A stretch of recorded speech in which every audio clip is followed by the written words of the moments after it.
রসুনে রয়েছে অ্যান্টিফাঙ্গাল উপাদান যা ব্রণ কমাতে সাহায্য করে। কাঁচা লঙ্কাতে রয়েছে ক্যারোটিন এ বি যা হজম শক্তি বাড়ায়। নমস্কার বন্ধুরা, আমি মিলন এমজিএন মা কিচেনে আজ চিকেন স্টুয়ের রেসিপি নিয়ে হাজির হয়েছি। আপনারা অনেকেই তো ডেকার্স লেনের চিত্তবাবুর স্টু বা ধর্মতলায় বাবুলদার স্টু খেয়েছেন, কিন্তু আপনারা আমার এই রেসিপিটা ফলো করে একবার চিকেন স্টু বানিয়ে দেখুন, যার স্বাদ চিত্তবাবু বা বাবুলদার থেকে কোনো অংশেই কম না। তাই সবার প্রথমে কড়াইতে 1 চামচ তেল ও 2 চামচ ঘি দিয়ে দেবো। ঘিটা তেলের সাথে মেল্ট হয়ে আসলে দেবো কয়েকটা গোটা গরম মশলা ও 2টো তেজপাতা। এখানে ঘি দেওয়ার ফলে চিকেন স্টুয়ের স্বাদটা অনেক গুণ বেড়ে যায়। গোটা মশলাটাকে 15 থেকে 20 সেকেন্ড মিডিয়াম ফ্লেমে নাড়াচাড়া করার পর দেবো 6 থেকে 7 কোয়া রসুন কুচি ও 2টো কুচানো লঙ্কা। এখানে বলে রাখি, রসুনে রয়েছে অ্যান্টিঅক্সিডেন্ট, অ্যান্টিব্যাকটেরিয়াল ও অ্যান্টিফাঙ্গাল উপাদান যা ব্রণ কমাতে সাহায্য করে। তাই যারা মুখে ব্রণর সমস্যায় ভুগছেন আপনারা নিয়মিত কাঁচা রসুন খেতে পারেন। তাছাড়াও কাঁচা লঙ্কাতে রয়েছে vitamin C, fibre, carotene A B, antioxidant যা হজম শক্তি ও রোগ প্রতিরোধ ক্ষমতা বাড়ায় এবং হার্ট অ্যাটাকের ঝুঁকি কমায়। রসুন ও কাঁচা লঙ্কাটাকে 20 থেকে 25 সেকেন্ড ভাজার পর দেবো 2টো মিডিয়াম সাইজের পেঁয়াজ কুচি। এখানে আমি 700 গ্রাম চিকেন নিয়েছি। চিকেনগুলোকে ভালোভাবে জলে ধুয়ে পরিষ্কার করে নিয়েছি। আমি চিকেনের পিসগুলোকে 80 থেকে 90 গ্রাম নিয়েছি এবং কয়েকটা হাড়ওয়ালা চিকেনের পিস নিয়েছি। এখানে আমি সবজিগুলোকে কিভাবে কেটেছি সেটা দেখে নিন। আমি একটা মিডিয়াম সাইজের পেঁপেকে এইভাবে কেটেছি। 200 গ্রাম গাজরকে লম্বা লম্বা পিস করে কেটে নিয়েছি। একটা বড় মাপের আলুকে ডুমো ডুমো করে কেটেছি। আর বিনস কড়াইগুলোকে হাফ করে কেটে নিয়েছি। পেঁয়াজের কালারটা হালকা চেঞ্জ হলেই দেব ধুয়ে রাখা চিকেনগুলোকে হাই ফ্লেমে 2 মিনিট উল্টে পাল্টে ভেজে নেব।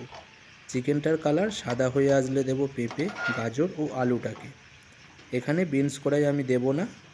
সব সবজিগুলোকে চিকেনের সাথে উল্টে পাল্টে মিশিয়ে নেব।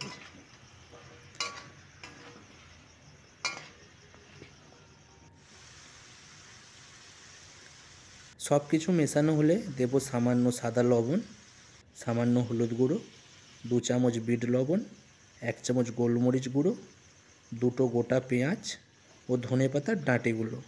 এখানে বিট লবণ দেওয়ার ফলে স্বাদটা অনেক গুণ বেড়ে যাবে, তাই আপনারা চেষ্টা করবেন বিট লবণ দেবার। সব কিছুকে আবারও উল্টে পাল্টে মিশিয়ে নেব।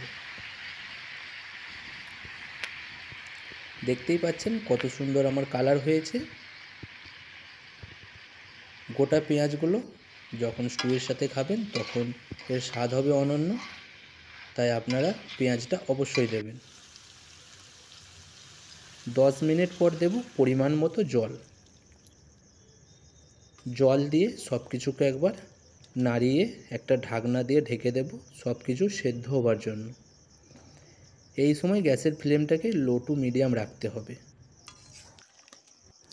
চিকেন ও সবজিগুলো প্রায় 90% সেদ্ধ হলে দেব কেটে রাখা 2টো টমেটো ও বিনস কড়াইগুলো। 5 মিনিট ঢাকনা দিয়ে ঢেকে আবারও সব কিছুকে সেদ্ধ করে নেব।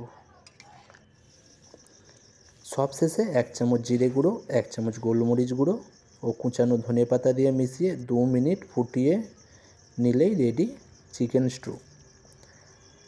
এটা খেতে যেমন সুস্বাদু তেমনই এটা স্বাস্থ্যকর। এটা এখন রেডি। আপনারা এটাকে সামান্য গোলমরিচ গুঁড়ো ও সামান্য বিট লবণ দিয়ে পরিবেশন করতে পারেন।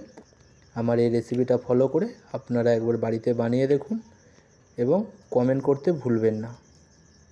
সবাই ভালো থাকবেন, সুস্থ থাকবেন। নমস্কার।